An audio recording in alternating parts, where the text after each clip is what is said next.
Bonjour, aujourd'hui nous allons réaliser un dessert que vous connaissez tous, c'est un dessert italien, le tiramisu.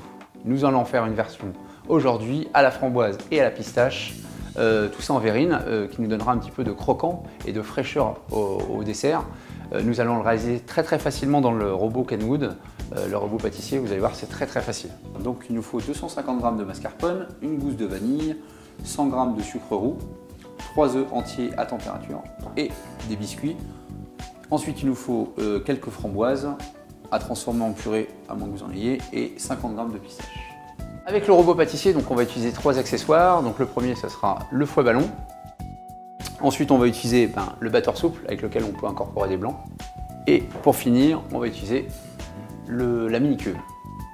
On est parti, donc on va utiliser les blancs d'œufs qu'on va mettre dans le bol. On va l'installer bien sûr sur le robot.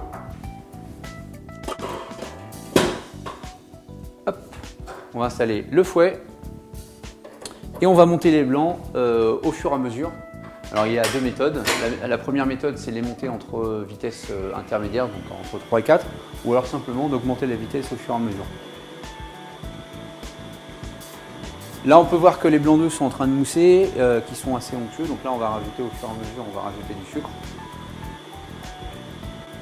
Regardez, là je pense que la texture est parfaite avec le fouet qui nous a permis de les monter en très peu de temps et d'avoir une texture très onctueuse et bien brillante.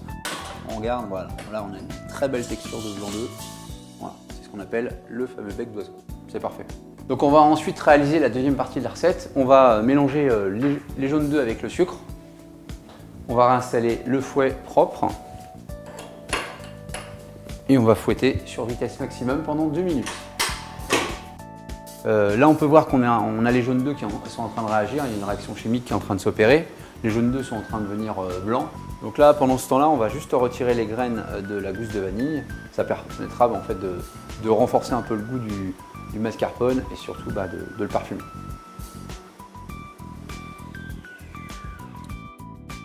Ok, ça y est. Voilà, donc là, une belle texture de jaune d'œuf, qui va bien se mélanger. Là, on va ajouter le mascarpone en une seule fois, la gousse de vanille ou la poudre de vanille si vous avez, et on va le fouetter très rapidement, 20 à 30 secondes grand maximum, pour éviter en fait que le mascarpone ne se liquéfie et qu'il soit bien mélangé avec les jaunes d'œufs. Donc là pareil, maximum. Donc là c'est bon. Voilà. Là on a une belle texture de crème. Voilà. Un peu comme une crème pâtissière. Et ensuite, on va ajouter simplement les blancs d'œufs, qui sont toujours impeccables. Donc à la place du fouet, on va mettre le batteur souple. Alors le batteur souple, c'est un accessoire unique chez Kenwood et qui est génial pour incorporer des blancs, de la chantilly. Voilà, comme il épouse les formes du bol, ça permet en fait vraiment d'incorporer sans faire retomber. Et on va ensuite pouvoir régler sur la vitesse minimum. Et là, on va laisser tourner 30 secondes. Encore une fois, il faut que les deux préparations soient bien onctueuses. Voilà, c'est bon. Là, on a une belle texture de crème. Voilà. C'est parti pour le montage des verrines. On va commencer par découper les biscuits en deux. Ici, j'utilise des biscuits cuillères, mais ça peut être des bouilloires, ça peut être des spéculoos, ça peut être des amaretti. Le trempage, c'est très important. On va les tremper très peu de temps pour éviter aux biscuits de trop s'imbiber avec le coulis. C'est pour garder un petit côté croquant quand même. Donc il est important de les laisser très peu de temps. Voilà, une fois que c'est fait, je vais positionner de la crème dans la verrine. C'est une deuxième. On va replonger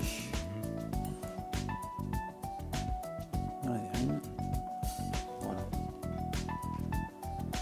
On va bien remplir. Voilà, on va terminer avec la décoration. Donc, on va utiliser les pistaches que l'on va broyer avec la mini cuve. La mini cuve, en fait, ça permet de broyer en petite quantité. Il n'y a pas besoin d'utiliser de plus grands accessoires.